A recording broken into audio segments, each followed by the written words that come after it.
Bueno, muy buenas tardes. Los invitados, invitadas que hoy van a compartir con nosotros este nuevo conversatorio y a todas las personas que nos acompañan, no solamente de Costa Rica, sino de Centroamérica y de otros países. Para nosotros realmente es un gusto poder estar en contacto con ustedes.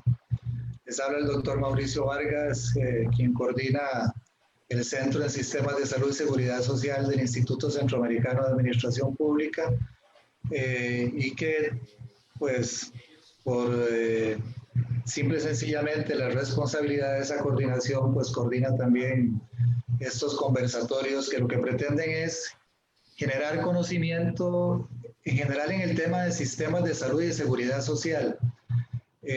Pero que finalmente tenemos que tener claro que en este momento, pues el gran tema que nos está exigiendo respuestas es el de la pandemia por COVID-19 en el mundo entero, ¿verdad? Y la región, nuestra región, tanto Latinoamérica y específicamente la región centroamericana y República Dominicana, pues no están exentas. Entonces, bueno, en ese escenario, creo que la COVID-19 nos ha hecho y nos está haciendo reflexionar sobre una serie de situaciones que finalmente ponen de frente la respuesta que la sociedad debe brindar ante situaciones como esta. Que no solamente pasa por el tema del sistema de salud, ¿verdad? Este es un tema mucho más amplio, que en general yo siempre insisto en esto, ¿verdad? Porque este no es un tema meramente sanitario, tiene un ámbito mucho más grande. Aquí estamos hablando de salud pública entendida realmente desde la perspectiva de la determinación social de la salud, y si entendemos eso, pues entendemos que finalmente la enfermedad, como lo estamos viendo en el mundo entero y como lo estamos viendo en América Latina y en Costa Rica, digamos en específico, pues finalmente está impactando de una manera realmente muy importante la vida en sociedad de todos los ciudadanos. Y parte de los temas que ha traído a discusión, por lo menos en Costa Rica, y yo creo que esto tiene que ser un aprendizaje también para el resto de los países, porque probablemente están también enfrentados o se han tenido que ver enfrentados, digamos, a esta situación particular. Pero en Costa Rica se ha puesto en el tapete, primero porque es necesario hacerlo, ¿verdad? Este tema, el de la ética en la atención, es un tema que realmente corta el quehacer en materia de salud y de salud pública, pero en tiempos de pandemia, en situaciones como la que estamos viviendo, pues nos recuerda que tiene una particularidad, una particular expresión, ¿verdad?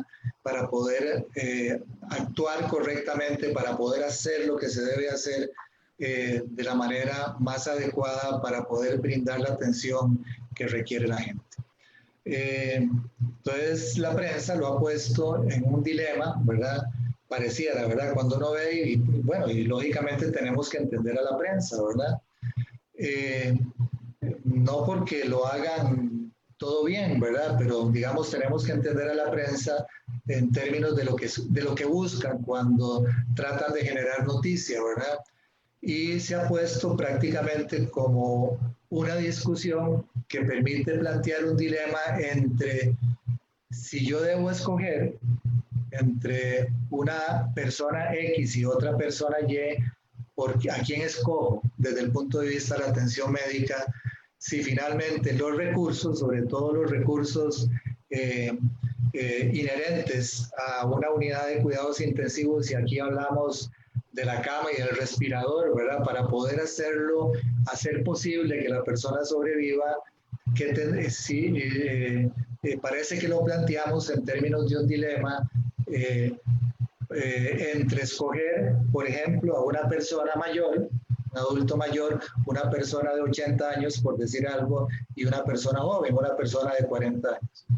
Y digámoslo en extremos, ¿verdad? Una persona adulta mayor con enfermedades agregadas, que es muy probable que la tenga, y una persona de 40 años que no tiene enfermedades agregadas. O bien pongámoslo también como se ha puesto, porque me he comunicado con algunos miembros de la prensa y de repente lo plantean, bueno, ¿qué hacemos cuando de repente tenemos que escoger entre, o si tuviéramos que escoger entre darle la oportunidad de sobrevivir a una persona de 80 años o a una persona de 40 años, hombre los dos, que no tengan enfermedades agregadas? Entonces, pareciera que se quiere poner, digamos, en ese dilema, un tema que a mi concepto lo trasciende, ¿verdad? No es únicamente un tema que pasa por esa situación. Entonces, en ese marco es que hemos considerado que es pertinente reflexionar, discutir sobre lo correcto en términos de respuesta que tienen que dar los sistemas de salud ante situaciones como la que estamos enfrentando con la pandemia por COVID-19. Tal vez aquí, antes de presentar a los panelistas, tal vez lo que sí quisiera es recordar que hay como una premisa, digamos, en materia de gerencia de salud, ¿verdad? Todos los que nos hemos visto enfrentados a manejar recursos sabemos que en salud los recursos siempre son escasos, siempre. Y que finalmente la demanda siempre termina excediendo la oferta. Eso en tiempos de normalidad, digámoslo así. Pero cuando nos hemos enfrentado a una situación particular como esta, pues nos exige, digamos, dimensionarlo de una manera diferente, porque nos enfrenta a situaciones que son particulares y propias de una pandemia como la que estamos viviendo por COVID-19. Para reflexionar sobre el tema, nos hemos permitido invitar a 3 especialistas en la materia. En primer lugar, la doctora Sandra Rodríguez. Tal vez, doctora, si levanta la mano para que la gente la identifique claramente. La doctora Sandra Rodríguez Ocampo es médica y cirujana, es máster en salud pública, tiene estudios de especialización en bioética en la Universidad de Miami, tiene una larga trayectoria en diversos puestos técnicos y administrativos, tanto en la Caja del Seguro Social como en el Ministerio de Salud. Es expresidenta del Comité de Bioética del Colegio de Médicos y Cirujanos y tiene una larga trayectoria docente a nivel de nuestras universidades en Costa Rica. Actualmente ocupa el cargo de jefe del área de bioética del CENDEIS, que es de la Caja, la institución, digamos, que desarrolla recurso humano, que propicia el desarrollo del recurso humano y trabaja, digamos, en investigación y toda la normativa que tiene que ver con la atención de parte de la Caja del Seguro Social. Nos acompaña también la licenciada Sofía Carvajal. Tal vez, Sofía, gracias, le agradezco. Que Sofía es abogada y notaria, es especialista en resolución de conflictos, es egresada de la maestría en Derecho del Trabajo y Seguridad Social y ha ocupado también diversos cargos en la Caja Costarricense del Seguro Social y actualmente es asesora legal del CENDEIS,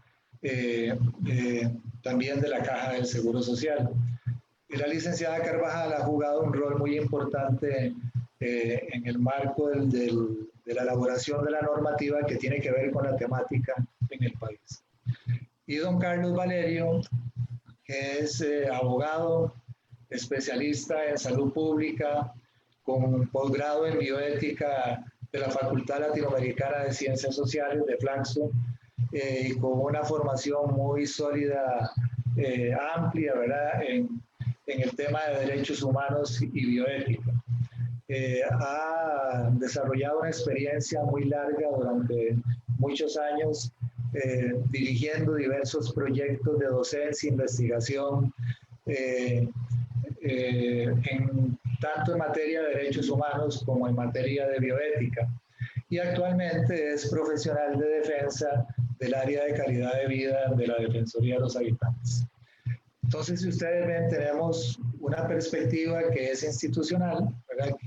La Caja del Seguro Social en Costa Rica es la que finalmente enfrenta, en última instancia, la atención de la enfermedad en el país para situarlo en términos de la enfermedad, por eso es mucho más amplio, pero en términos de la enfermedad, y en términos del problema de la pandemia, pues es claramente la respuesta que la sociedad costarricense le da en términos de atención. Y la perspectiva de la Defensoría de los Habitantes, que por naturaleza es la institución que defiende los derechos humanos en Costa Rica. Lógicamente está la Sala Constitucional, pero la Defensoría de los Habitantes es por naturaleza esa institución que protege los derechos humanos en Costa Rica y lógicamente el derecho a la salud. Así que pues esperamos que en lo que podamos conversar hoy podamos sacar algunas conclusiones valiosas, no solamente para lo que hacemos en términos de la atención que le brindamos a la gente, sino también un aprendizaje en términos de construcción teórica conceptual en relación con la materia. Entonces, tal vez para irnos poniendo de acuerdo, creo que es importante, si vamos a reflexionar sobre derecho a la salud y si es posible garantizarlo en tiempo de pandemia, tal vez pongámonos de acuerdo en el concepto de derecho a la salud. No sé, Carlos, si querés arrancar vos, dado que trabajás muy fuertemente el tema desde la Defensoría de los Habitantes.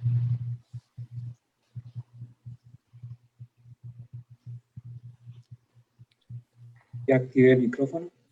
Muchísimas gracias a ICAP por la invitación que hace la Defensoría de los Habitantes y a mi persona en participar en este importante conversatorio. Además decir que es un honor compartir con la doctora Sandra Rodríguez y con la licenciada Sofía Carvajal, con quien he compartido en otras oportunidades espacios laborales y académicos. Estoy seguro que vamos a sacar mucha ventaja de una conversación muy rica entre los tres. Yo quisiera, si se me permitió la oportunidad de iniciar con el uso de la palabra, quizás plantear un marco referencial desde la perspectiva de los derechos humanos para poder entender un poco el derecho humano a la salud. Y habría que decir, para empezar, que existe una gran cantidad de instrumentos internacionales, muchos de los cuales, casi en su mayoría, han sido ratificados por Costa Rica, tratados, convenios, que establecen una gran cantidad de derechos y obligaciones de los estados con respecto a los derechos humanos en general.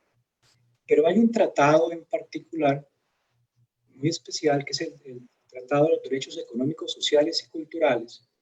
En su artículo 12 establece una obligación, que para hablar de un derecho primero habría que empezar por hablar de una obligación de los estados que ratifican esos tratados, que establece en ese artículo 2 en particular que aquella nación, aquel estado que haya ratificado ese tratado, lo repito, el Tratado de los Derechos Económicos, Sociales y Culturales, en su párrafo 2 del artículo 12, establece que los estados tienen la obligación de crear las condiciones necesarias para poder satisfacer o hacer realidad una vida humana con dignidad, una vida humana que permita el desarrollo del plan de vida de los individuos, una vida humana protegida de toda amenaza, una vida que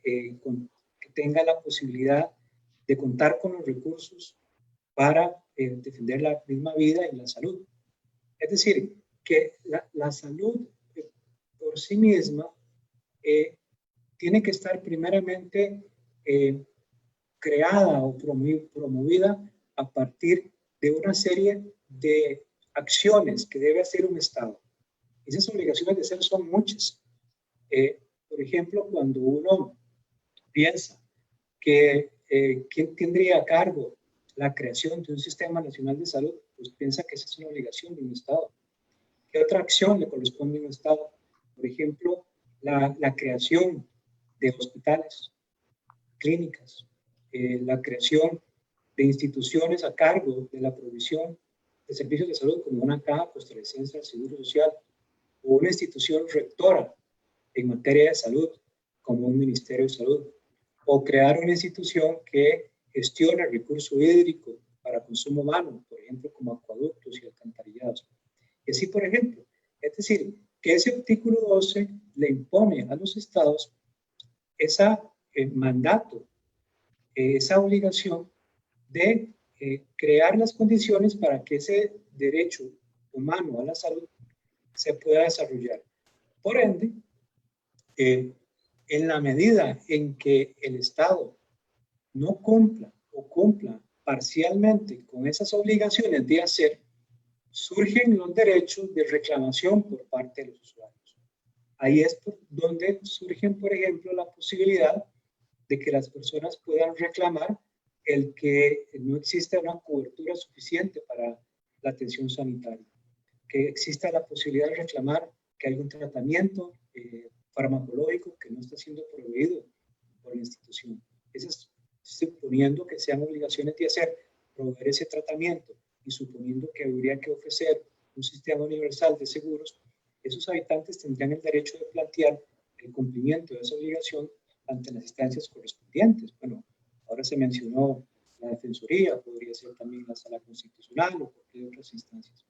Nadie quiere llegar, y con esto no estoy planteando, es un adelanto de algunas de las cuestiones que quisiera dejar claro, nadie quiere pensar, y no estoy en este momento sugiriendo que sea la mejor opción, en la judicialización de la salud. Nosotros desde la Defensoría de los Habitantes, y así en este momento hablo a título de la institución, creemos que hay múltiples mecanismos para hacer exigibles los derechos humanos y particularmente el derecho humano a la salud mediante otras formas que no sean la judicialización. Mecanismos alternativos, los alternativos de RAC, por ejemplo, que son el arbitraje, es uno de ellos, pero todo lo que puede hacer una comunidad planteando a partir de las asociaciones de desarrollo, asociaciones de vecinos, planteando reivindicaciones de sus derechos, es a partir de ese momento como pueden ellos mismos poder plantear que tienen o sienten que hay obligaciones incumplidas por parte del Estado a partir de este artículo 12. Entonces me parece inicialmente ofrecer este marco referencial a partir del artículo 12 del Pacto de los Derechos Económicos, Sociales y Culturales como que el punto de partida para poder establecer lo que podríamos entender por un derecho humano a la salud. Y si me permiten dejar de plantearlo, de alguna forma ya lo he establecido. El derecho a la salud precisamente tiene o hace referencia a ese derecho, a esa condición innata que tenemos todos los seres humanos por la condición de serlos, de gozar de todos los beneficios y oportunidades de poder contar con las condiciones proveídas por el Estado y por la sociedad en general para poder llevar a cabo un plan de vida de calidad, de forma tal que podamos tener la capacidad de poder llevar adelante nuestras actividades según el plan que hayamos definido. Y eso significa poder tener la opción de elegir libremente temas que tienen que ver con nuestra salud. Por ejemplo, las opciones de recibir o no un tratamiento, las opciones de, ya lo he dicho, de reclamar o no el derecho a contar con un servicio de agua potable, con el servicio de un EOS, de un hospital, o el derecho tan importante que sería, por ejemplo, como el de contar con una seguridad social universal, con la oportunidad de contar con acceso a servicios oportunos de salud por parte de los prestadores públicos y privados. Vean que, y aquí agrego algo finalmente para terminar esta primera parte, el derecho humano a la salud no solamente viene referido al ámbito de lo público, sino que el derecho a la salud también es, los prestadores privados son un actor más dentro del engranaje de la salud pública como proveedores y como parte de la organización prestadora de servicios públicos. Perfecto. Doctora Rodríguez, agregar, corregir. No, únicamente agregar o insistir en que entendemos salud en su concepto amplio, ¿verdad? Y vamos a los diversos determinantes de la salud y en esos términos cuando hablamos de derecho a la salud, estamos incluyendo entonces también otros derechos, como el derecho al trabajo, el derecho a la educación, a una alimentación adecuada, etcétera. Entonces, el derecho a la salud realmente es un derecho muy amplio y como, bueno, vamos a hablar ahora más adelante en este tipo de situaciones, pues en general esos derechos se ven amenazados, ¿verdad? Y bueno, hay que tomar una serie de medidas importantes para protegerlos. Licenciada Carvajal. Buenas tardes, de verdad que es un gusto compartir con ustedes y aunque me toca ingresar cuando ya han desarrollado con bastante precisión el tema del derecho a la salud, sí me parece importante reiterar que forma parte de uno de los derechos humanos fundamentales que tiene el individuo, que esos derechos humanos son inherentes a las personas, que no hay distinción por condición. Eso quiere decir que en el caso de cualquier persona, por ser un ser humano, pues tiene ese derecho y esa condición. Esos derechos no caducan, se sostienen en el tiempo y son de reconocimiento internacional, como bien lo decía don Carlos. Adicional a eso, tal vez es importante también recordar que ahí hacía alusión la doctora Rodríguez. Acá vamos a tomar también en cuenta las diferencias de las personas cuando hablamos de derecho a la salud, porque uno de los temas importantes que se hablan con es precisamente la protección de las poblaciones más vulnerables y aunado a eso también la dignidad del ser humano por ser así, o sea, por ser una persona en sí, sin distinción de sus características, porque pueden ser muy variadas. Esto hace que en el caso de Costa Rica, pues el derecho a la salud pues tiene normas específicas, ¿verdad? Por ejemplo, vamos a encontrarnos el artículo 21 de la Constitución Política que nos habla del derecho a la vida y de la mano la Sala Constitucional nos ha ido desarrollando ahí mismo precisamente el derecho de la salud y nos lo enlaza con el artículo 73, que es donde aparece la Caja Costarricense de Seguro Social como prestadora de ese servicio y de esa parte más bien estatal en procura de garantizar la salud a la población costarricense.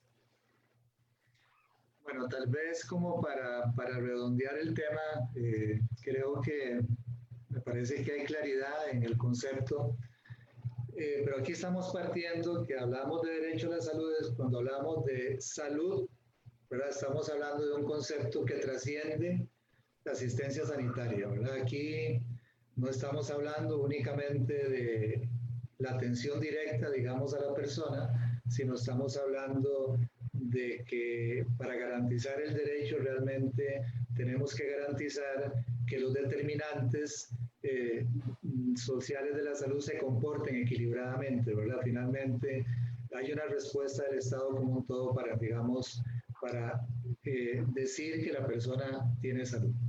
Ese es un tema que me parece que es importante, digamos, de arranque, ¿verdad? Eso es lo primero. Lo segundo, que el Estado tiene la responsabilidad de garantizarlo. Así es, ¿verdad? Estamos de acuerdo en eso. El Estado tiene que crear los mecanismos necesarios para garantizar, garantizar los derechos humanos, pero bueno, para centrarnos en el derecho a la salud, para garantizar el derecho a la salud. Pero aquí lo que sí quisiera, tal vez como estimularlos, pero el derecho tiene sus límites. O sea, no es que los estados están obligados a hacer lo que no están en capacidad de hacer. ¿Tiene sus límites o no tiene sus límites el derecho, los derechos humanos en general? Pero el derecho a la salud tiene límites o no tiene límites. No sé si licenciada Carvajal, empezamos con usted ahora. La pregunta es bastante interesante porque realmente el cuestionamiento que cualquier sociedad se puede realizar es el hecho de la limitación de recursos. Entonces, ¿hasta dónde yo puedo prestarle atención yo como Estado? Porque yo como Estado estoy en la obligación de generar el mayor bienestar para la población. Y aquí es importante enfocarnos en el hecho de que al ser un derecho humano, el derecho a la salud, todas las personas tienen derecho al mismo. Entonces, todas las personas pueden reclamarnos el derecho, el acceso a ese derecho a la salud. Tan es así que en el caso concreto de Costa Rica, nosotros encontramos que cualquier persona que vea vulnerado ese derecho puede accionar los mecanismos judiciales o administrativos que tenga a su mano para poder reclamar el derecho. Ahora, es cierto y no podemos obviar de que los recursos son limitados y más en cualquier sociedad. Y en el caso concreto de Costa Rica, pues las necesidades y la mayoría en el mundo, cuando hablamos de salud, nos vamos a encontrar que las necesidades son ilimitadas frente a unos recursos limitados y ahí empezamos a hablar de una buena distribución y de una planificación eficiente de esos recursos con el propósito de ¿qué? De atender a la población en general y tratar de no obviar ni ser discriminatorios con ninguna clase ni ningún grupo, porque hay que tomar también en cuenta las características poblacionales y cada una de esas poblaciones pues puede que tenga condiciones que deben ser atendidas desde la perspectiva de la salud. Entonces, si bien es cierto, hay una limitación de recursos, se tienen que generar las estrategias suficientes a nivel del Estado. ¿Para qué? Para poder dar la atención y dar la prestación de esa salud y tratar de mantener estándares adecuados de salud. Y de aquí es importante también tomar a colación o traer a colación el tema de la planificación de los recursos y también de la prevención. Y entonces por eso nosotros nos hemos enfocado, nosotros digo el país en general, si vemos cómo ha actuado el Estado ha tratado siempre de prevenir e inclusive de hacer campañas de prevención o de atención a ciertas enfermedades e inclusive hace campañas de vacunación. ¿Con qué propósito? Bueno, con el propósito de disminuir la afectación de ciertas enfermedades. Trata de incluso invitar a que las personas tengamos hábitos saludables. ¿Para qué? Bueno, para tener sistemas inmunológicos sanos. Todo eso forma parte de una buena planificación y de una buena atención y desarrollo del derecho a la salud. Porque hay que recordar que el derecho, y don Carlos lo decía muy claro, no solamente existe el derecho, también existe la obligación. Y en este caso, cuando hablamos de la salud en general, por un lado hablamos de la obligación que tiene el Estado de brindarlo, pero también está la obligación de la población de atender y tratar de apoyar en la medida de sus posibilidades los requerimientos en procura de que, bueno, de no exponerse tanto con el propósito o en la medida de lo posible, ¿para qué? Para no exponerse a enfermedades que puede ser, bueno, en el caso concreto de el que estamos viendo ahorita, si se tienen los cuidados del caso, puede ser que se llegue a evitar un contagio masivo, ¿verdad? Entonces, desde esa perspectiva hay que recordar que sí, hay que reconocer, los recursos son limitados, pero, y las necesidades son ilimitadas, pero sí existe el deber de generar la planificación suficiente en procura de la mayor y mejor atención. Doctora Rodríguez, ¿usted comparte con la licenciada Carvajal o tendría, no sé, alguna diferencia con el planteamiento? No, comparto totalmente lo que dice la licenciada Carvajal. De hecho, las resoluciones más recientes de la Comisión Interamericana de Derechos Humanos, la 01 y la 04, ahora relacionadas directamente con la pandemia, hacen un llamado, ¿verdad?, a los diferentes estados a garantizar la atención de la salud y a recurrir a los mecanismos que sean necesarios para poder garantizar que esa atención sea sostenida, sea de calidad y que pues se pueda contar con los insumos necesarios para poder atender adecuadamente a las personas, limitándonos, digamos, en el ámbito de lo que es los servicios de salud directamente. Y aunado a esto, pues quisiera introducir la bioética y quisiera hablar de la justicia distributiva, que es uno de los principios bioéticos muy relevantes en situaciones como la que estamos viviendo y que exige también a un uso, a una planificación adecuada y un uso adecuado, eficiente de los recursos que se tengan disponibles. Entonces, no solo estamos hablando desde el ámbito legal, del ámbito de obligatoriedad, sino también desde el ámbito de la ética, ¿verdad? Que es pues, superior al ámbito específico del derecho. Don Carlos, a ver, tal vez en una visión institucionalizada, ¿verdad? Porque ¿cómo se ve el rol de la Defensoría de los Habitantes, digamos, entendiendo todo lo que hemos estado conversando en términos de protección del derecho a la salud en el país? Sí, lo primero que tendría que decir es que coincido con lo que se ha planteado en términos de que existen limitaciones al derecho a la salud. Y en ese sentido existe, así como existe el artículo 12 del Pacto de los Derechos Económicos, Sociales y Culturales, también existen unos instrumentos que han sido aprobados también por el Sistema Internacional de las Naciones Unidas de Derechos Humanos, que se llaman observaciones generales. Y particularmente la observación número 14 establece que las observaciones son comentarios o interpretaciones de los pactos, que no son vinculantes, pero que sí orientan en su aplicación. Esta observación número 14 establece algo muy importante con respecto al artículo 12. Y lo que plantea es que si bien es cierto, existe la obligación de generar las condiciones para garantizar el derecho a la salud, esa obligación tiene que estar sopesada con las posibilidades que tengan los países, con las posibilidades reales que tengan las instituciones para poder garantizar ese derecho humano a la salud. Y establece algo bastante importante, que es la progresividad del derecho humano a la salud. Si en un momento dado no se puede satisfacer, proveer, por ejemplo, un tratamiento en particular para un grupo de pacientes, lo que habría que obligarle al Estado es trabajar para obtener los medios para que en algún momento tenga la opción de proveer ese servicio que se requiere, evidentemente, luego de que se haya demostrado su evidencia, su efectividad y su evidencia, que es seguro y que se puede proveer a la población. Por ejemplo, en esa medida, entonces, progresivamente, el pacto y las observaciones generales le van estableciendo al Estado cómo poquito a poco pueden ir progresando para ir cada vez de alguna manera satisfaciendo el derecho humano a más grupos de población o algunas necesidades no satisfechas en materia de salud pública. Por ende, entonces, esa es la forma como la cual los estados desde la perspectiva van garantizando ese derecho humano a la salud. Lo que no se vale es la regresión de derechos humanos, es decir, que echemos para atrás.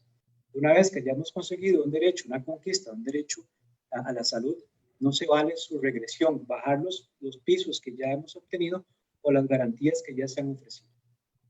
Desde la perspectiva de la Defensoría de los Habitantes, nosotros tenemos clara esta condición. Nosotros tenemos claro que nosotros le podemos exigir al Estado costarricense el cumplimiento de este artículo 12, tomando en cuenta las particularidades de las limitaciones de recursos que tiene el Estado y lo que la Defensoría ha hecho, que en algún momento se ha sido distinto a la Sala Constitucional, es que se vaya siendo exigible el derecho de la salud en algunas partes donde ese derecho no está siendo proveído de conformidad con las posibilidades institucionales en ese momento. Vamos a ver, la Defensoría no le puede pedir a las instituciones públicas en materia de acueductos y alcantarillados, en materia de vivienda, en materia de trabajo, en todos los otros determinantes de salud que conocemos, no le puede exigir que ya de forma inmediata tiene que satisfacer un derecho humano si el Estado no tiene los recursos en ese momento para proveerlos. Lo que sí coincidentemente hemos dicho con la Sala Constitucional es que no se vale decir que no lo van a hacer porque no tienen los recursos.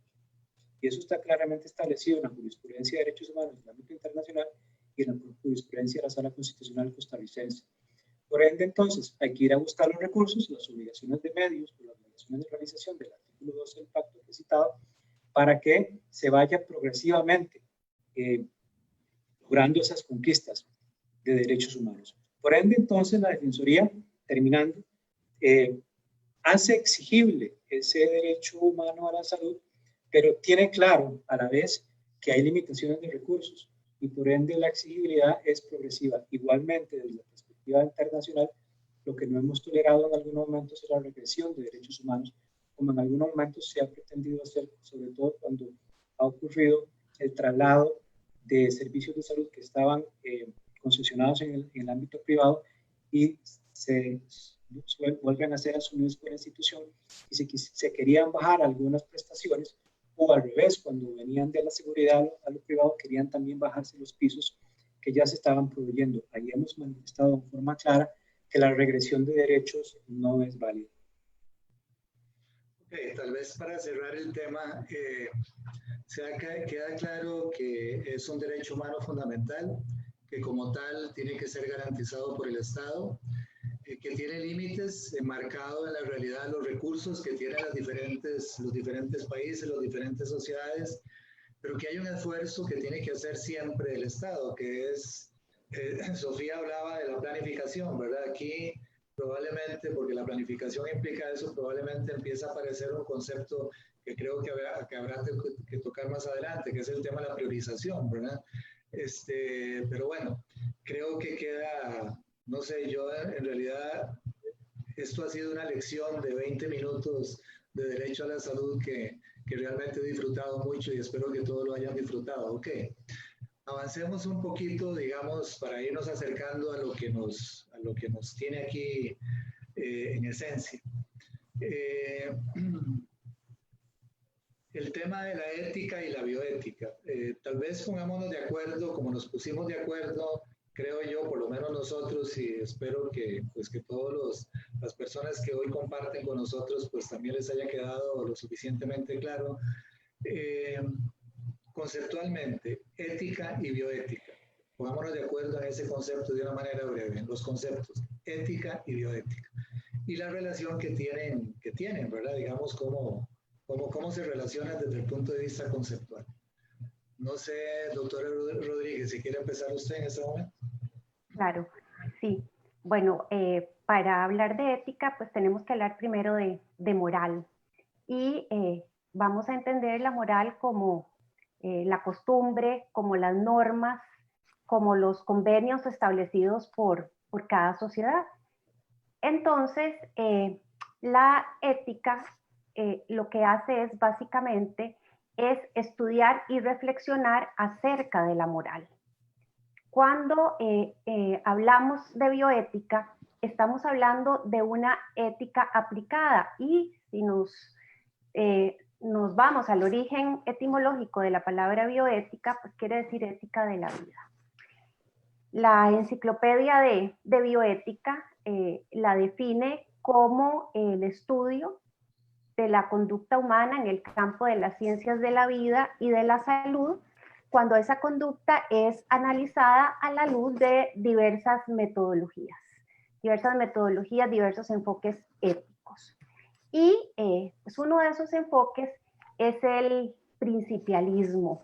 Y nosotros a nivel de la Caja Costarricense de Seguro Social utilizamos ese enfoque principialista, pero además otra serie de principios que se derivan de los 4 principios fundamentales que establece el enfoque principialista, que es la beneficencia, la no maleficencia, la justicia y la autonomía. Y bueno, luego si quiere vamos a ampliar cuáles son los principios derivados, pero importante establecer acá que se habla de un valor supremo que es la vida humana y de un principio rector que es el respeto por la dignidad de las personas.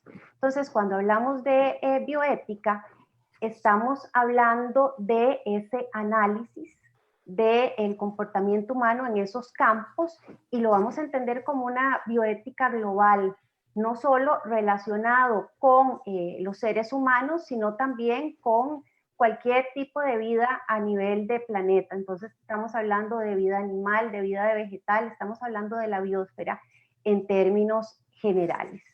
Y es importante mencionarle que la bioética cada vez se consolida más como espacios multidisciplinarios de reflexión en torno a los problemas cada vez más complejos que vamos enfrentando gracias a diferentes determinantes sociológicos, tecnológicos, ¿verdad?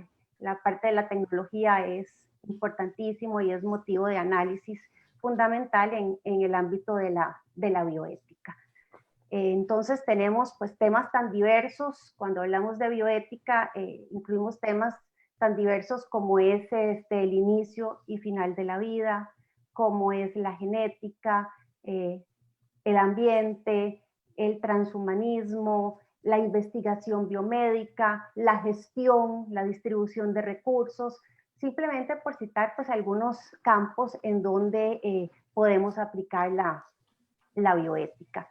Y tal vez podríamos decir que en medio de esta situación y en realidad en términos generales, la bioética viene a ser una manera o viene a aportar desde el punto de vista en que nos ayuda a organizar, a ordenar la discusión. Pero no solo eso, sino que también nos recuerda poner los valores sobre los intereses.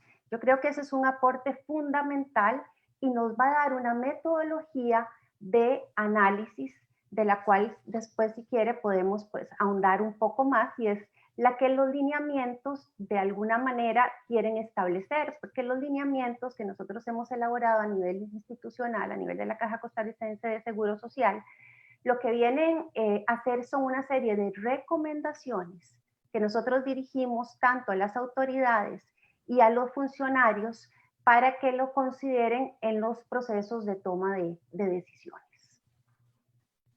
Ahora, para después que don Carlos y Sofía nos ayuden a encuadrar un poquito más el tema. ¿Cómo contribuye la bioética a la garantía del derecho a la salud? Digamos, como para irnos metiendo en el tema.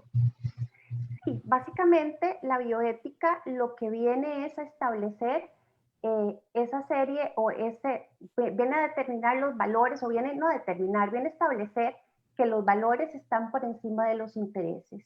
Y entonces coloca ciertos valores como la vida humana, ¿verdad?, como un eje fundamental del debate. Y en ese sentido, cuando hablamos del respeto por la vida humana, pues tenemos que hablar, por supuesto, del derecho a la salud, ¿verdad? Es una manera de respetar la vida humana, y ese derecho de la salud tiene que también tener como base, como elemento fundamental, el respeto por la dignidad de las personas. Porque, si bien es cierto, existe el derecho a la salud, podría concebirse ese derecho a la salud en un marco de no respeto a esa dignidad. Ejemplo, cuando no se toma en cuenta la opinión de las personas, la opinión de los pacientes. Ahí estaríamos vulnerando uno de los derechos fundamentales de los individuos. Otro ejemplo es cuando implementamos medidas que hacen más daño que bien. Ahí estaríamos hablando de la vulneración del principio de no maleficencia.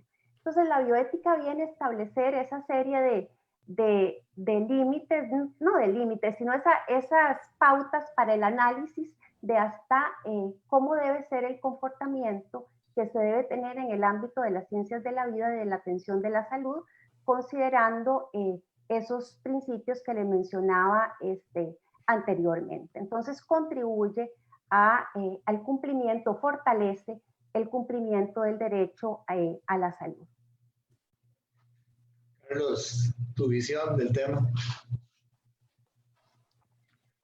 Sí, bueno, prácticamente de una forma vasta y muy amplia, la doctora Rodríguez nos ha dado una resumida pero magistral lección de lo que deberíamos entender hoy por bioética, tanto desde el punto de vista teórico como práctico.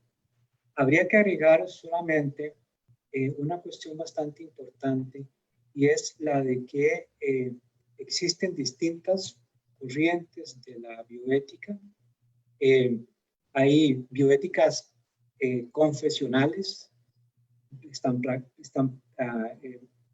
están haciendo uso, digamos, de la fe para establecer valores universales que son incuestionables. Nosotros hablamos en este escenario de una bioética laica, es decir, una bioética no vinculada con las fes o con las religiones. También habría que decir que hay corrientes por ejemplo, está el utilitarismo de Peter Singer, que es un australiano muy destacado que habla de bioética, y él plantea algo que es bastante controversial, y él dice que mientras que sea útil para toda la sociedad, es válido que podamos sacrificar a algunos individuos de la sociedad. Y entonces ahí vienen las cuestiones muy complicadas de la utilidad social de algunos individuos. Con eso, de alguna manera, empiezo a introducir un poco el tema de las controversias con los elementos bioéticos. Pero también hay corrientes muy interesantes, como la española Adela Cortina, que habla de la dignidad humana, que habla del principio kantiano, de que la vida humana tiene valor, no tiene precio, de que a diferencia del utilitarismo de Peter Singer, es importante el principio kantiano de que las personas no pueden ser utilizadas como un medio para obtener un fin o justificar, como se dice popularmente, los medios para obtener un fin. Y finalmente señalar que la bioética moderna, efectivamente, como dice la doctora Rodríguez, es una bioética global, es una bioética sobre todo ahora con temas de COVID, donde los temas ambientales o los temas donde tiene que ver el clima, todas las especies humanas, animales humanos y no humanos, como establece Peter Singer, todos estamos interrelacionados y de alguna manera lo que le ocurre a una especie del planeta está vinculada con otra. Por ende, el discurso bioético de hoy es un derecho, es un discurso vinculado con los derechos humanos, con los temas globales como la paz, como el hambre, la alimentación, la salud global para todo el mundo. Ahora se está hablando de One Health, hablando precisamente de COVID, estableciendo que el COVID, su origen y la atención de sus causas y la forma de enfrentarlo, no solamente puede ser desde la salud pública como convencionalmente la hemos entendido. Y finalmente decir que el método de la bioética puede ser muy variado, pero lo que tenemos que tener claro hoy por hoy es que la bioética es un espacio que aún no ha sido terminado de obtener su conquista dentro de los escenarios de los países. A eso me puedo referir en otro momento. Pero que sí tiene un método muy particular que está muy de cerca con el sentimiento costarricense, que es un método muy democrático en términos de que todos los actores tienen algo que decir. No solamente los médicos, no solamente los abogados o los filósofos, los economistas. Todo el mundo tiene algo que aportar al discurso bioético. Por ende, la bioética global moderna es ese discurso interdisciplinario en que todas las partes pueden aportar soluciones a los problemas globales para buscar consensos. Esa es la idea. No todo el mundo estará de acuerdo, pero tiene que haber un esfuerzo por tratar de establecer los mínimos éticos que permitan una vida de desarrollo y de dignidad humana. Y esos son parte de los desafíos de la bioética moderna en estos momentos. Sofía. Bueno, los aportes de tanto de la doctora Rodríguez como de don Carlos han sido bastante extensos y más bien muy claros, ¿verdad? Que siento yo. Lo que yo le agregaría es que, así como lo dijo la doctora como don Carlos, la bioética actualmente se está viendo desde una perspectiva yo diría que transversal a la atención y en general la humanidad la ve transversal. Tan es así que en diferentes temas nosotros la vemos y se ha venido posicionando a través del tiempo. Tal y como lo dijo la doctora y también don Carlos lo insinúa, se aplica en cualquier conflicto, ¿verdad? Yo lo puedo aplicar en cualquier conflicto moral en donde yo tenga en discusión ciencia y tecnología o hayan otros elementos en discusión. Y algo muy importante que yo quisiera traer a colación es que inclusive la UNESCO tiene una declaración, que es la Declaración Universal sobre Bioética y Derechos Humanos del 2005, y hace mucho hincapié en el tema de la dignidad humana y la ve englobada, la ve, como decía don Carlos, de una forma general, no ideológicamente hablando parcializada, sino que la ve como un todo en procura del mejor beneficio para el ser humano. Y aquí es importantísimo que yo creo que como estamos hablando del tema de salud, traer a colación que en este caso la bioética por los diferentes documentos que últimamente se han venido publicando en la Universidad de La Rioja, la Universidad de Barcelona, Cataluña. Bueno, España ha generado bastante producción sobre estos temas por los institutos de bioética precisamente. Más bien, ellos coinciden con lo que se está hablando en este momento y dicen que el camino de la bioética más bien es dirigir a la salud pública hacia lo bueno, a una deliberación en donde los valores sobrepesen a cualquier interés y que la dignidad de la persona vaya sobre todo, ¿verdad? Y entonces ahí empieza la discusión sobre lo justo, lo injusto, lo bueno y lo malo, pero sin embargo se concluye en el hecho de que la bioética va a permitir que los valores y la dignidad del ser humano siempre se mantenga desde una perspectiva de interés general, y no solamente de interés general, sino de protección de los estados. La doctora Rodríguez citaba los 4 principios generales, porque hay una serie de principios de la bioética. Entonces nos hablaba del principio de no maleficencia, de la beneficencia, del respeto a las personas o principio de autonomía, que en este tema es muy importante considerarlo, más cuando hablamos de pandemias. ¿Por qué? Porque al encontrarnos, y ahí hago la alusión al tema de los recursos, a veces la persona no desea que se le aplique o un respirador o que se le lleve a un lugar específico, y por sí sola su organismo reacciona sin necesidad de ese instrumento, y un respeto precisamente a uno de los principios que conlleva la bioética.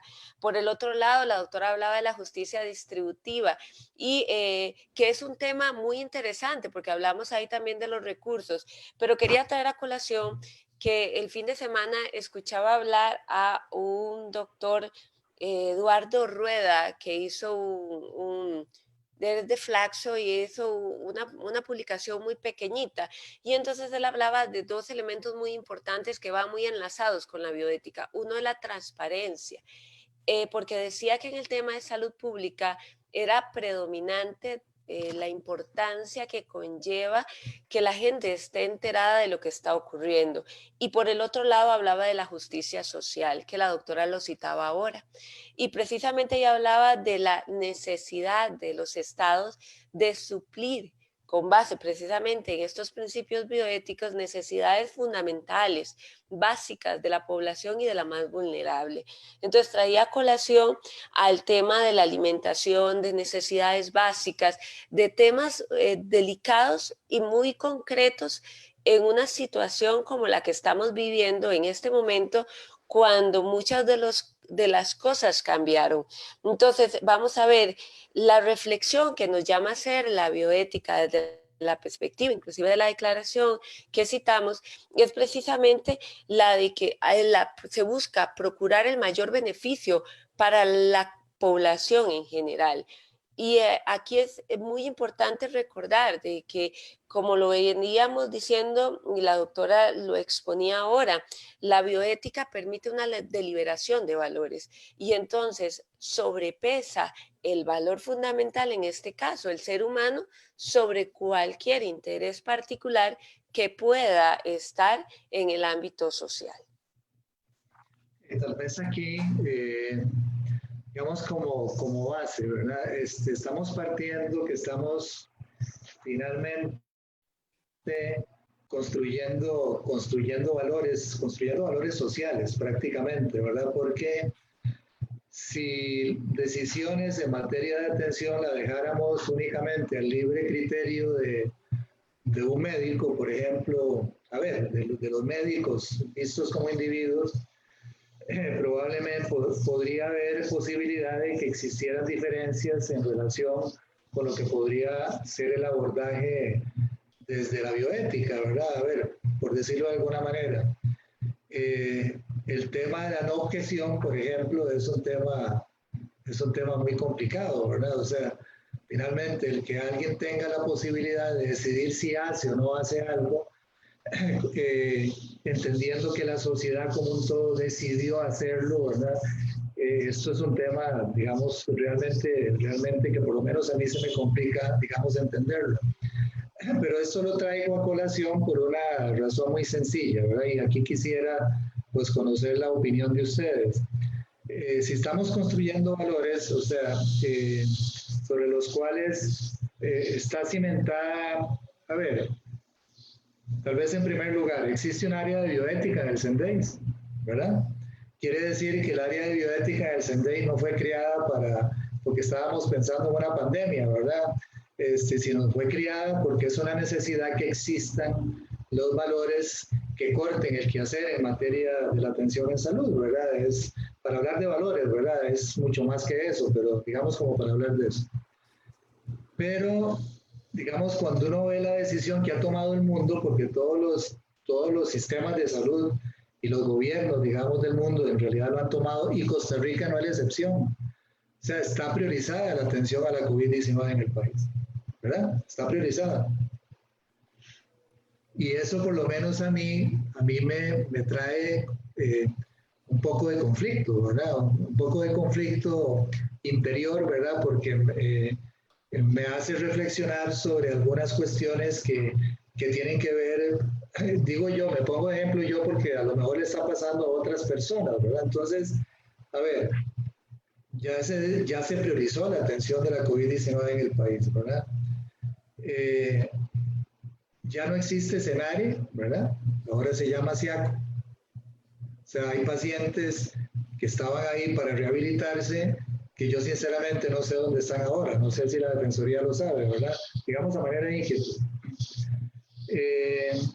El Hospital Nacional Psiquiátrico se está planteando de que avance a un hospital también que tenga, si no toda la capacidad, pues la mayoría de su capacidad para la atención de los enfermos por COVID-19.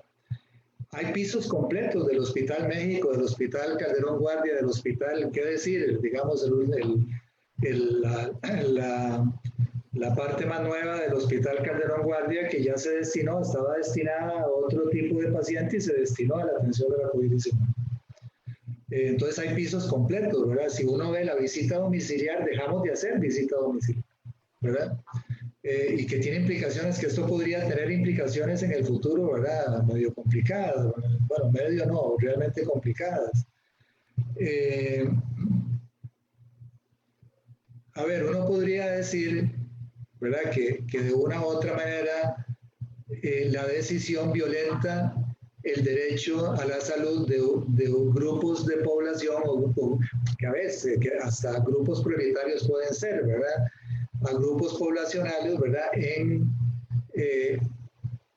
Porque priorizamos la atención de la COVID-19, ¿verdad? O sea, ¿cómo ven ustedes ese tema? Yo quisiera que lo analizáramos un poquito, ¿verdad? Desde la ética y la bioética, ¿verdad?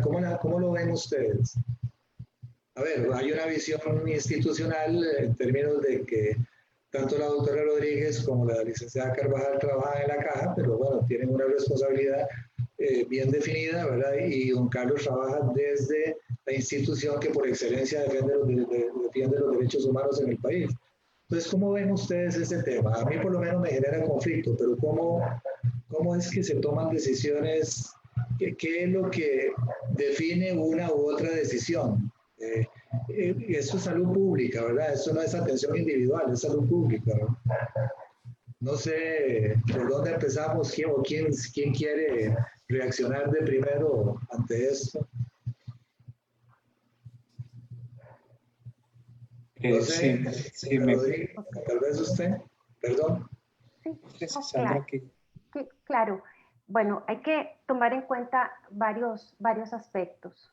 Estamos ante una situación excepcional y requiere medidas excepcionales, ¿verdad? Estamos fuera de lo habitual.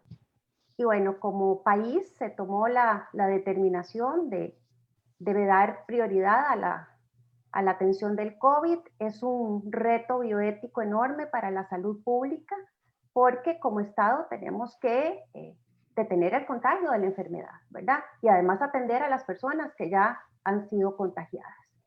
Y entonces partimos del valor supremo que hablábamos anteriormente, que es la vida humana. Y el COVID está pues colocando a a la vida humana en una situación de vulnerabilidad, de riesgo especial, aunque también sabemos que hasta ahora pues, la tasa de mortalidad por COVID en nuestro país es menor a 1%, menor que en otros países. Pero bueno, es una amenaza y día a día vemos cómo por día mueren cada vez un mayor número de pacientes. Acá entonces tenemos que hacer un balance importante sobre qué hacemos con los pacientes que pues ameritan también tratamiento y que no tienen COVID, no tienen la enfermedad. En esa línea, lo que se ha establecido a nivel de la Caja Costarricense de Seguro Social como una recomendación de nuestra parte, y yo aquí hablo, importante mencionar que desde Bioética nosotros hacemos recomendaciones para la toma de decisiones, pero nosotros no podemos imponer a las autoridades cuál debe ser su forma de actuar, cuál debe ser su forma de tomar decisiones.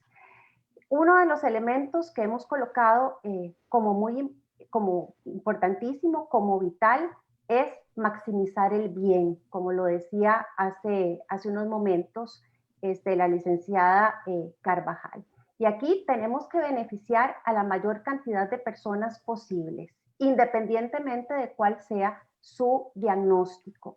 Y tenemos también que tener o que tomar en consideración la equidad en la atención de pacientes, tanto con COVID como sin COVID. Lo que sucede en estos momentos o lo que nos estamos viendo afectando es que estamos, como yo les decía, ante una emergencia. Y entonces, ante una emergencia, las decisiones hay que tomarlas de manera diferente y hay que brindar esa atención inmediata, sobre todo para prevenir una posible catástrofe, lo que Diego Gracia llama como catástrofe, y es cuando los servicios de salud se ven son incapaces de poder satisfacer la demanda que puedan presentar este tipo de pacientes. Entonces nos podemos encontrar que las camas hospitalarias no son suficientes, nos podemos encontrar que los ventiladores no son suficientes. Y entonces en esa línea es que hemos dirigido pues esfuerzos especiales para poder detener la transmisión de la enfermedad. Eso buscando alternativas de atención a otros pacientes, porque no es que los pacientes de otras patologías se han abandonado del todo, sino que se han buscado modalidades diferentes de atención.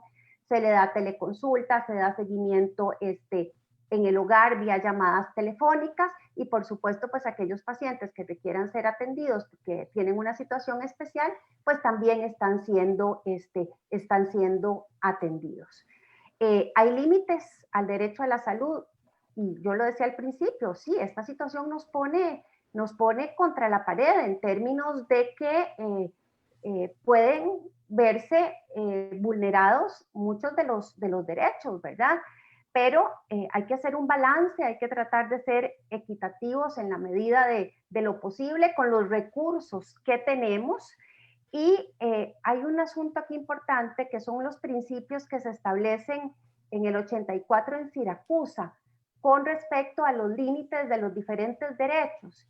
Y ellos hablan que las limitaciones a los derechos pueden darse en situaciones especiales como esta, pero que tienen que tener ciertas características, que tienen que ser legales, que tienen que ser necesarios y que tienen que ser proporcionados.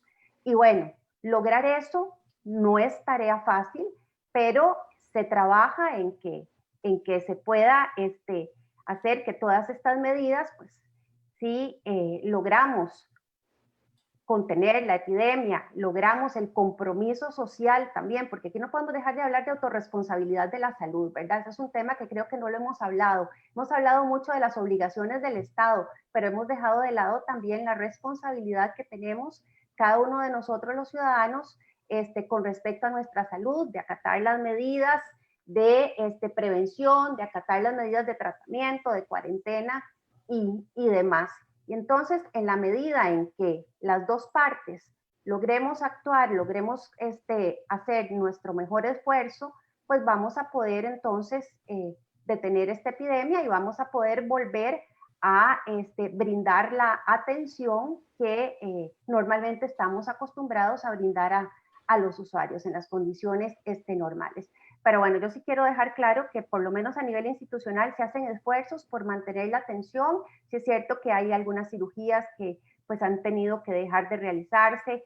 En el campo oncológico no, porque cualquier cirugía se considera una emergencia y esas cirugías sí se continúan realizando, y por supuesto la atención de las emergencias.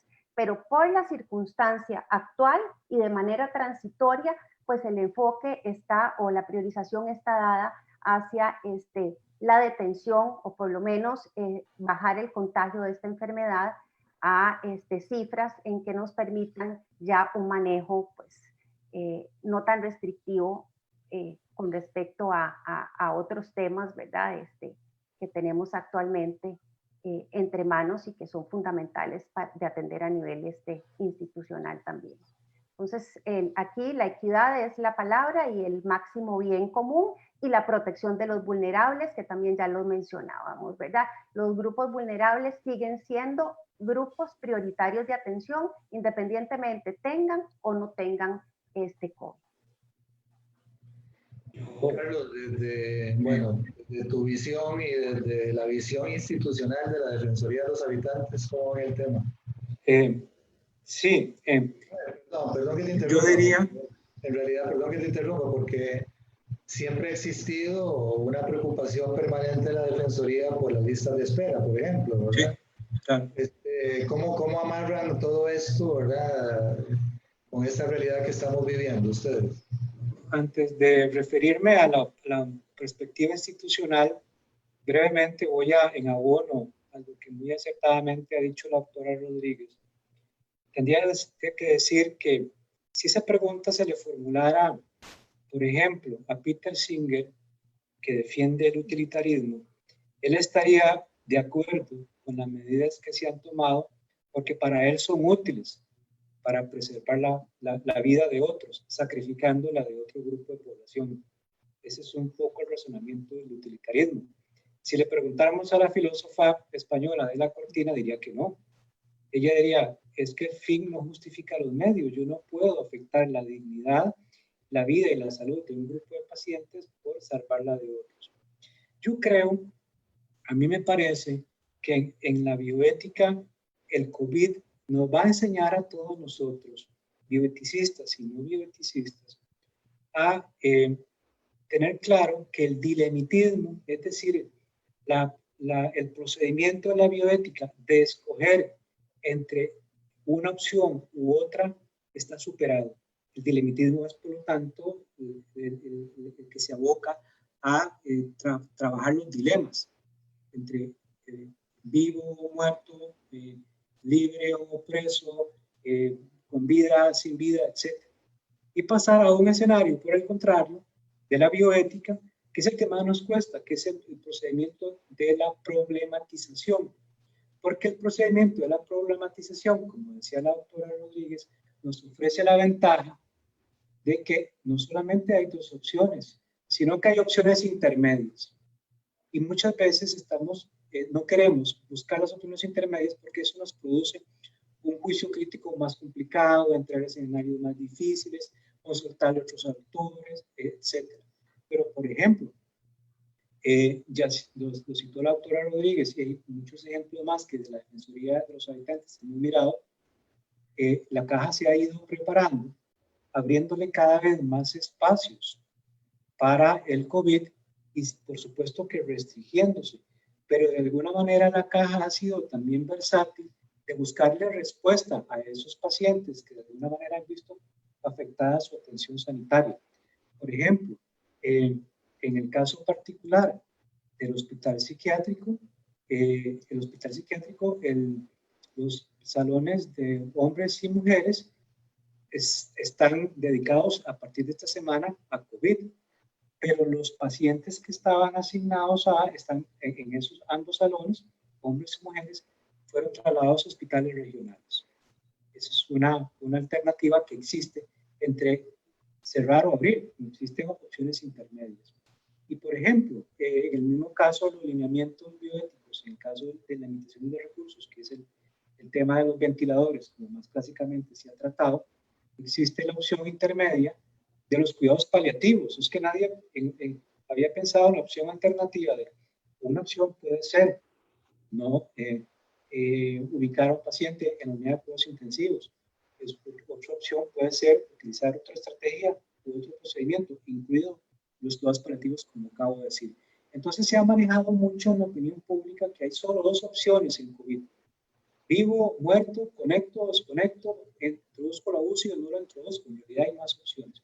Por ende, por eso decía que la COVID nos va a enseñar a nosotros, entre otras muchas cosas más, a superar el modelo del dilemitismo para entrar al modelo de la problematización.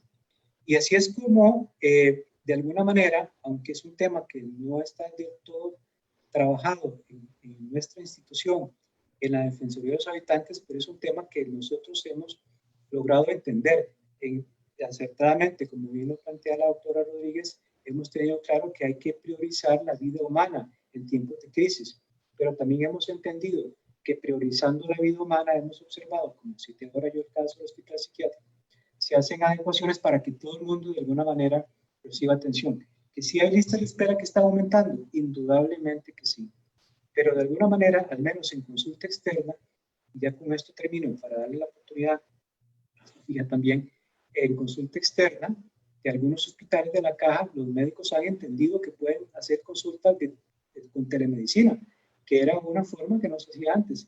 Y entonces todos los pacientes iban a la atención presencial y hoy se han dado cuenta que a través de este medio pueden atender, claro que son casos que no son complejos, los pueden atender por medio de telemedicina y así se han reducido en algunos hospitales listas de espera, advierto, en consulta externa.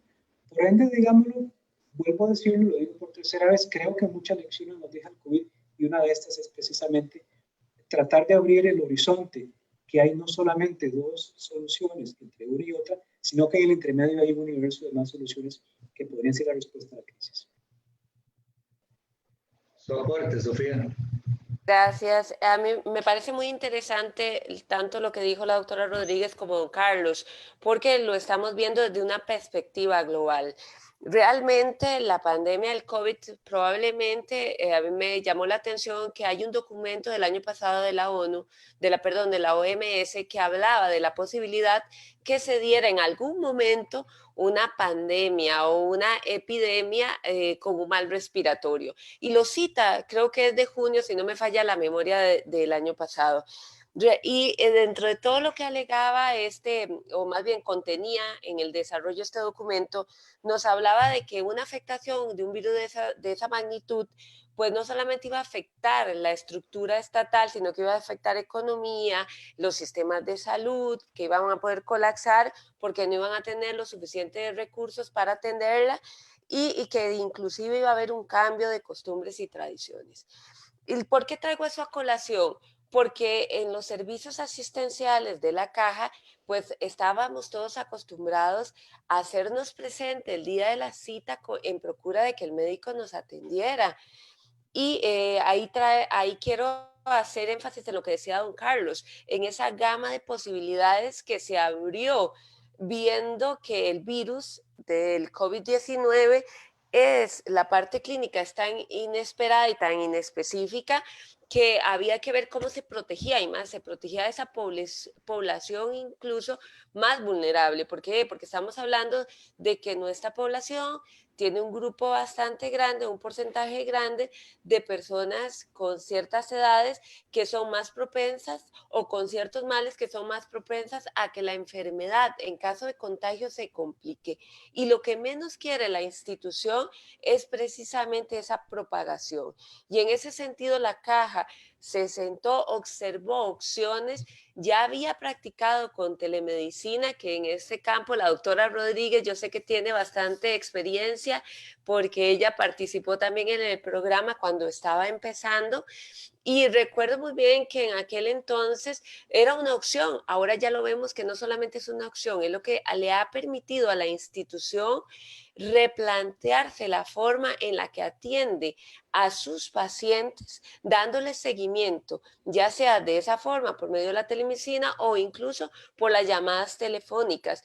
Yo he tenido contacto con personas que han venido y han sido llamadas, inclusive le han dicho a uno, bueno, yo tenía cita a las 10, no me llamaron a las 10, me llamaron el día siguiente, pero me llamaron, el médico me consultó o la médica me consultó cómo me encontraba, qué era lo que tenía, si había tenido alguna sintomatología adicional.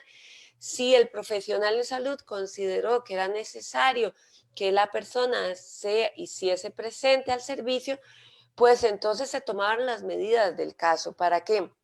Para que no tuviera un contacto o tratar de minimizar la posibilidad del riesgo del contagio.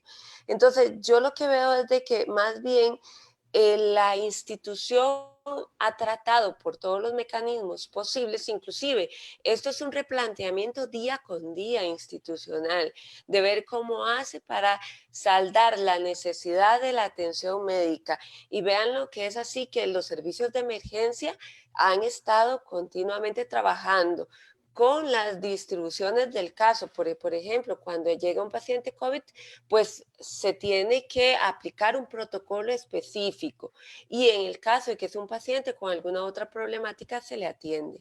También quería traer a colación un documento que me encontré uno de estos días revisando y fue una guía que dirigen a los estados la Oficina de Alta Comisionada de la ONU. Y en ella precisamente hacía énfasis en que enfrentar la pandemia no quiere decir de que tiene que desprotegerse a algún grupo poblacional, y más cuando el grupo poblacional requiere la atención en salud, sino que y tampoco hablaba de controlar a la población, sino es atenderla, basados precisamente en esa dignidad del ser humano y en ese ejercicio del derecho a la salud, sin menoscabo de atender la problemática de la salud de los pacientes que se están viendo contaminados. En ese sentido, yo creo que sí hay un replanteamiento constante y diario de las autoridades para ver cómo se atiende la eventual contagio masivo de pacientes o más bien de personas, de población bajo esta enfermedad, pero también por el otro lado de asistencia a las enfermedades que ya tenemos. Y aquí esto es bastante, yo creo que importante reconsiderarlo, ¿verdad? Porque es continuo. Vamos viendo lo que es continuo. No es solamente es una decisión que se toma con día, sino que la misma institución va estudiándose con el propósito de ver cómo hace para seguir con la continuidad de los servicios y generar los mecanismos oportunos precisamente para atender a toda la población en general. Sí, a ver, que tenemos que ir aproximándonos al final de la conversación. O sea, al margen de los esfuerzos, ¿verdad? Porque esto lo han sufrido en mayor o menor medida todos los sistemas de salud del mundo, ¿verdad? En realidad están pasando, ya pasaron algunos y la mayoría, por lo menos en América Latina, están pasando, digamos, por esta realidad. Uno entiende, digamos, que se están haciendo esfuerzos, ¿verdad? Creo que eso es muy obvio, muy claro, ¿verdad? Digamos que la caja, digamos, hace esfuerzos como para tratar de adecuar esos recursos que, digamos, de arranque acordábamos que son escasos siempre, ¿verdad? Entonces, y de frente a un reto como este, pues es todavía un reto mayor, ¿verdad? Tratar de adecuar recursos escasos a una realidad como esta. Y tratar, como lo dice usted, Sofía, darle continuidad al servicio, ¿verdad? Román Macaya en el conversatorio anterior hablaba de la continuidad del negocio, ¿verdad? En el buen sentido, ¿verdad? No se trata de negocio como negocio, pero digamos, tratando de hacer entender, tenemos que comprender que este probablemente es el reto más grande que tienen los sistemas de salud, ¿verdad? Ver cómo logran satisfacer las necesidades de la atención en materia de COVID-19, pero finalmente tratar de darle continuidad, digamos, al servicio. Y aquí lo que quisiera es centrarlo en el marco de lo que es el tema de hoy, el derecho a la salud, ¿verdad? Porque al margen del esfuerzo, yo creo que tenemos que tener claro que siempre hay que tomar una decisión, siempre. Entonces, y finalmente nos guste o no nos guste, o le guste a la mayoría de la población, o no le guste a la mayoría de la población, o no les guste a algunos, ¿verdad? O sea, finalmente hay que tomar decisiones, ¿verdad? Lo que sí me parece importante es, digamos, tratar de situar en el marco de la temática que estamos revisando hoy, tratar de situar el tema de la bioética en apoyo a, ¿verdad? O sea, ¿qué es, cómo me apoya la bioética en términos de decisiones en salud pública, ¿verdad? Porque si uno se acerca, digamos, a como lo ha planteado la prensa, ¿verdad? Entre el dilema, entre si asigno un respirador o no, a quién lo asigno, ¿verdad? Creo que eso es como a ver, no sé si el concepto correcto es minimizar, ¿verdad? Pero es que trasciende, digamos, la decisión de asignar un respirador o no, ¿verdad? Pero bueno, finalmente puede pasar por eso también, ¿verdad? Pero entonces, como para ir avanzando, digamos, al cierre de la temática, ¿cómo aporta la bioética? Ya no, a ver, ¿cómo aporta la bioética a la toma de decisiones en materia de salud pública cuando tengo que decidir si cierro el escenario y abro el cierre? A ver, estoy poniendo de ejemplo eso, ¿verdad? ¿Cómo aporta la bioética? A ver, es algo que me parece que es esencial comprender. No Tal vez, sé, sí, Sofía. gracias. Yo creo que aquí es muy importante porque hablamos en un primer inicio del concepto de bioética y hemos estado hablando a través de este conversatorio de los 4 principios básicos de la bioética. Hablamos del respeto a las personas, que es donde está el principio de autonomía. Y ahí está la capacidad de la persona de tomar decisiones con respecto a qué quiero o qué no quiero. O incluso es el reconocimiento de la voluntad del individuo. Y aquí es muy importante porque yo de una u otra forma, el tomador de decisiones, porque aquí va a ser yo voy a respetar el interés de la persona. Por el otro lado, también hemos hablado a través de este conversatorio del principio de beneficencia, que es el que busca la protección del individuo, del ser humano. Y a mí me parece aquí muy importante porque el Estado, y en este caso concreto, el derecho a la salud, en función de un derecho que el Estado tiene que dar, debe asegurar el mayor bienestar para todos. Y yo creo que aquí es importante partir de un elemento que se ha hablado mucho en el área de bioética y es precisamente de insistir, por un lado, que los aspectos que ellos están o los lineamientos que ellos están emitiendo son recomendaciones, pero que la institución debe procurar en todo momento salvar la mayor cantidad de vidas. Y creo que esta premisa ha calado bastante grande, bastante fuerte, perdón, en todas las autoridades y en todas las instancias institucionales. Y salvar la mayor cantidad de vida no quiere decir que va a haber un demérito en la atención, sino que con los recursos, con una buena planificación, partiendo de los recursos, que los recursos son limitados, se va a tratar de atender todas las demandas de la población.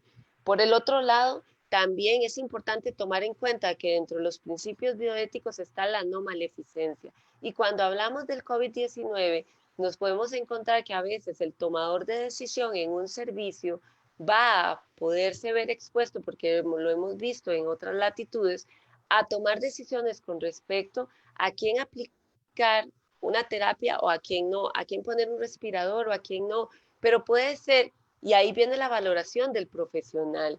¿Por qué? Porque hay que recordar que el profesional es el que conoce el caso, los casos no se pueden ver aislados y entonces ese profesional tiene que valorar si más bien el darle el respirador al paciente le puede generar un daño y no un beneficio, porque han habido casos, según se ha venido documentando a nivel de las diferentes revistas con respecto a este tema, que hay pacientes a los cuales por edad en otras latitudes no se les otorgó el beneficio al respirador y la persona salió avante de la enfermedad, mientras que hay otras personas mucho más jóvenes o con otras características a quienes se les dio el respirador y no lograron salir avantes. ¿Por qué? Por la dinámica misma del virus.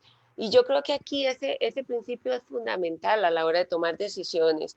Y después también hablamos de la justicia. Y de la justicia la citaba la doctora Rodríguez como justicia distributiva.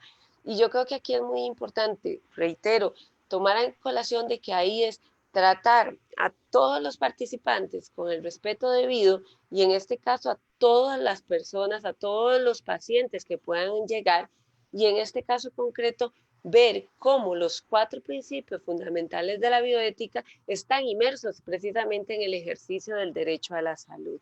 Y a mí me parece que ahí se engrana precisamente porque el principio no es un principio que está en el aire, sino que es tangible, se vive día a día en los mismos servicios, se vive día a día con la atención telefónica e inclusive, bueno, acá nosotros en el CENDEI se me está manejando el programa para atención domiciliar a los pacientes con COVID-19 y precisamente esa atención que se realiza, aunque ha venido variando la forma de atención, viene siendo un acompañamiento importante para aquel paciente que se le ha declarado y la enfermedad. Y ese seguimiento, ese acompañamiento, ese respeto a saber qué es lo que la persona quiere, las necesidades que él tiene, inclusive la coordinación en caso de que haya que hacer un traslado, ahí vemos aplicados precisamente la bioética por medio de sus principios.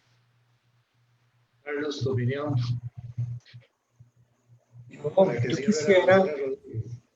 Yo quisiera plantear el siguiente mensaje. A mí me parece que esta es la oportunidad de la bioética en el ámbito mundial, en el ámbito costarricense, de posicionarse. Y el reto aún está por verse en términos de que hay en el ambiente todavía, lo he logrado percibir tanto en el ámbito formal de mi relación de la Defensoría con la institución, particularmente con la Caja, y de manera informal, una tendencia a creer, vuelvo de nuevo al dilemitismo, a creer de que o a considerar que se está haciendo desde el punto de vista bioético, lo correcto, porque eso ha sido siempre así, o porque la evidencia, la medicina basada en la evidencia ya dictó que esto así funciona. Y me explico, estoy hablando particularmente, por ejemplo, en el ámbito de los tratamientos a los pacientes hospitalizados con la hidroxicloroquina, por ejemplo. Cuando uno le planteaba a las autoridades de la institución el de que si había un consentimiento informado, que se había sido aprobado por un comité, que si había un protocolo, pues decían, es que la hidroxicloroquina se conoce desde hace décadas y no ha producido más daño que lo que ya sabemos en el ámbito cardíaco. Entonces, es un uso off-label del tratamiento y por ende es correcto. Esa ética no puede ser posible. Esa no es la bioética que nosotros queremos. La respuesta no puede ser porque así ha sido antes y no ha fallado. La respuesta no puede ser es porque la ley lo dice o porque el protocolo o el registro médico eso es lo que plantea. Lo que debemos decir es plantearnos más bien la pregunta. ¿Sería conveniente hacerlo? ¿De qué manera podemos hacerlo? ¿Sería a través de un ensayo clínico? ¿Sería a través de un protocolo aprobado por un comité ético científico institucional mediante un consentimiento informado? Eso es por mencionar solo un ejemplo, porque también está el caso del plasma convaleciente o el plasma equino. Igual, ya hoy la institución ha aceptado que hay que hacerlo a través de un ensayo clínico controlado. Pero antes no se creía así. En realidad, recordemos que COVID es una enfermedad emergente. En el mundo, en salud pública, salud global, no conocíamos un SARS-CoV-2 ni una coronavirus, una COVID-19. Por ende, todo lo que se haga y sobre todo el gran desconocimiento y incertidumbre que hay, obliga a tener mucho cuidado con lo que se haga porque no conocemos todo sobre la enfermedad. Y esto obliga a invocar el principio precautorio, del cual no he hablado anteriormente, pero que ante la incertidumbre este principio establece que tenemos que tener precaución y cuidados por la vida humana. Por ende, tenemos que extremar todas las acciones que se hagan en el ámbito clínico y en el ámbito bioético. Entonces, me parece a mí que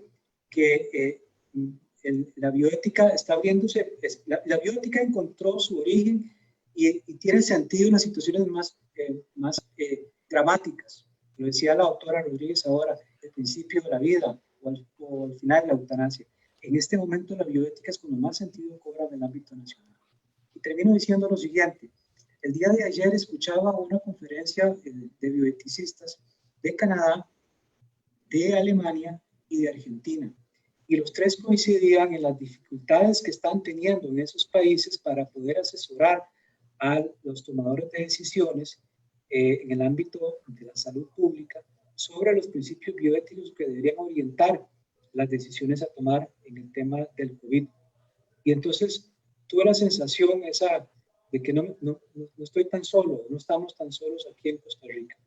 Por ende, a mí me parece que este espacio que ha abierto ICAP, que ojalá no sea el primero, es una excelente oportunidad para que la bioética sea conocida, difundida, que encuentre mayor arraigo, mayor posicionamiento en el ámbito institucional y en el ámbito nacional, porque verdaderamente, como digo yo, en mis lecciones de bioética, la bioética es como un sol, y lo represento como un sol que orienta, que ilumina cuál es el camino correcto a tomar con respecto a lo que más le podría convenir a la sociedad como un todo, o digámoslo en este caso, en la forma mediante la cual podríamos hacerle de la mejor forma posible frente a la pandemia del COVID, respetando los derechos humanos y respetando la dignidad humana y tratando sobre todo, como decía Sofía anteriormente, tratando de poner énfasis en los grupos de población más vulnerabilizados,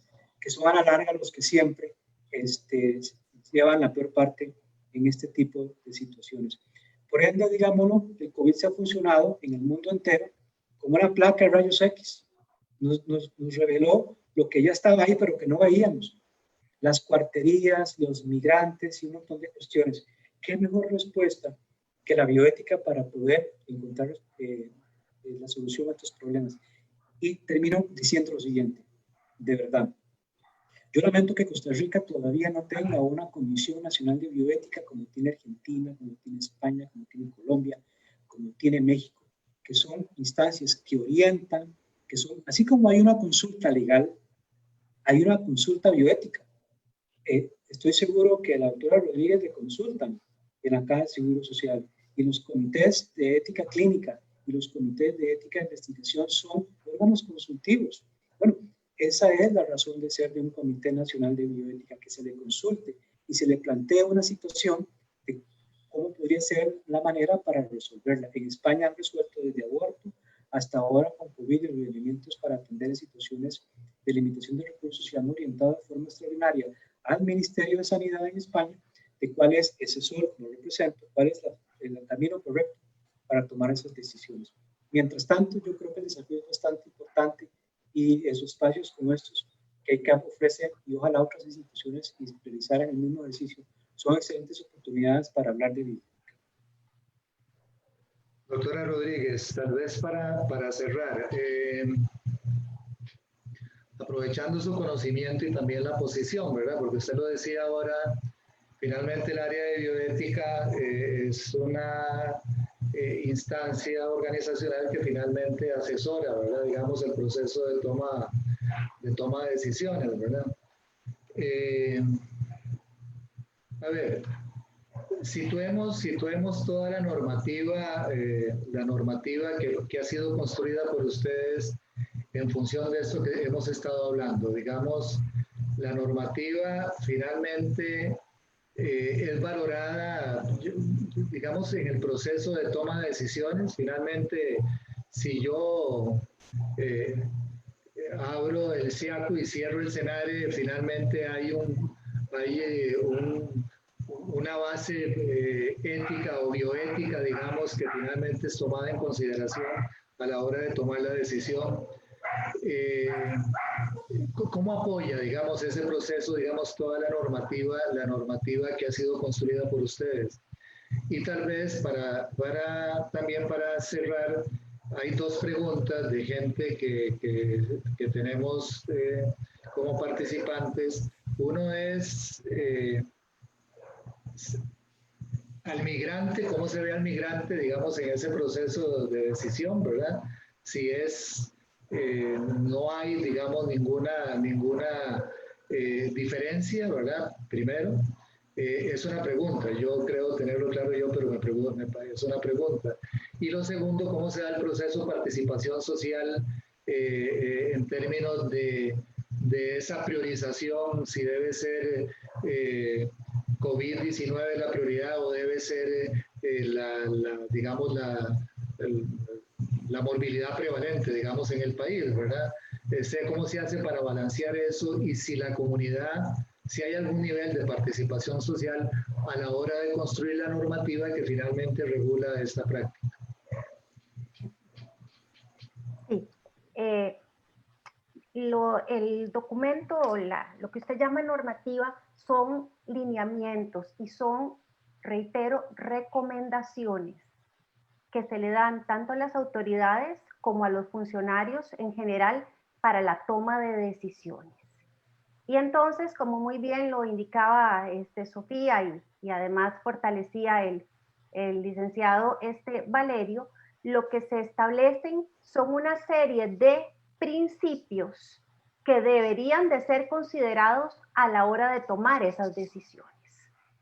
Y entonces volvemos a los principios fundamentales, pero además a los principios que se derivan de estos. Muy bien nos recordaba ahora el licenciado Valerio el principio de precaución. También tenemos el principio o el deber de cuidado, y el deber de cuidado es fundamental en términos de que no podemos abandonar a los usuarios, tenemos siempre un deber de cuidado, y en el caso último, en donde ya no podamos ofrecerle alguna alternativa de tratamiento, pues tenemos que brindarle los cuidados paliativos que requiera. Entonces, importantísimo, son recomendaciones y no son, por lo tanto, de acatamiento obligatorio.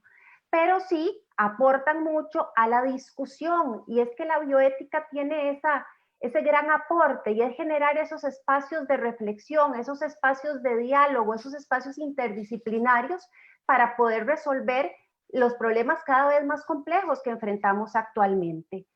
Entonces, los lineamientos, por ejemplo, le dicen al... Ajá. Perdón que me interrumpa. ¿Y por qué es que, para no quedar... ¿Y por qué es que son recomendaciones nada más? Porque desde la bioética siempre hacemos recomendaciones. La bioética no es impositiva. Ok, esa es algo que me parece conceptualmente es importante que la gente sepa, ¿verdad? Sí, no es impositiva. Entonces, lo que se dan son esas pautas para que ellos puedan tomar esa serie de decisiones. Que si se cierra, o digamos, no se cierra, si las camas de un determinado centro hospitalario se dedican a la atención de COVID, bueno, ¿cómo hacemos para no abandonar a los pacientes que estaban ahí internados, sino darles opciones de tratamiento en otros centros, ya sean hospitalarios o a nivel ambulatorio? Eso recomienda la bioética. Y va muy de la mano con el principio de no abandono, como le mencionaba anteriormente, que es uno de los principios que se derivan de la bioética. También se dan pautas con respecto a el trato igualitario en términos de no discriminación, y ahí respondo un poco a la pregunta de los migrantes. No podemos discriminar ni por edad, ni por sexo, ni por nacionalidad, y más bien los migrantes pertenecen a uno de los grupos que requiere protección especial, que es uno de los grupos vulnerables. Entonces, las recomendaciones bioéticas van en ese sentido. Tenemos que darle protección especial a los grupos que son más débiles, aquellos grupos que pueden ver vulnerados sus derechos de manera más fácil que otros grupos.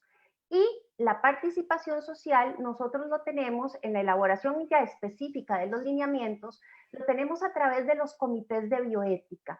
En la caja tenemos comités de bioética que están conformados por profesionales de diversas disciplinas, pero también por representantes de la comunidad, siempre de manera obligatoria. Entonces, todos estos lineamientos se trasladan a los comités de bioética para que sean analizados y aporten y brinden sus aportes. Y como le digo, uno de los participantes importante dentro de estos comités son los miembros de la comunidad. Así es como se ha dado la participación. Sin embargo, hay también grupos que han mostrado interés especial en participar en la actualización de los lineamientos. Estamos en un proceso de aprendizaje, como bien lo decía antes Carlos, y estos lineamientos se construyen, pero se van actualizando con base en los aprendizajes y en la mejor evidencia que vamos obteniendo día a día. Y tenemos, por ejemplo, mañana una reunión con ABDIS, que es que representa a las personas con discapacidad, porque ellos también quieren hacer aportes a estos lineamientos. Y por supuesto que nosotros, desde la concepción de lo que es bioética, la participación social es un elemento indispensable, es un elemento fundamental. Así que más bien, pues sí, tenemos dentro de la audiencia algunos grupos que deseen hacer algún aporte a los lineamientos, pues que se pongan en contacto con nosotros, que estamos en la mejor disposición de escucharlos para que aporten estamos construyendo, como les decimos, a que aporten a que esos lineamientos cada vez sean más sólidos para poder apoyar a los tomadores de decisiones. Perfecto. Bueno, tal vez como para ir cerrando, creo que, bueno, sinceramente me parece que ha sido muy gratificante el poder compartir con ustedes. Creo que todos hemos aprendido mucho en relación con el tema del derecho a la salud y el tema de la ética y la bioética como soporte para poder garantizar el derecho a la salud.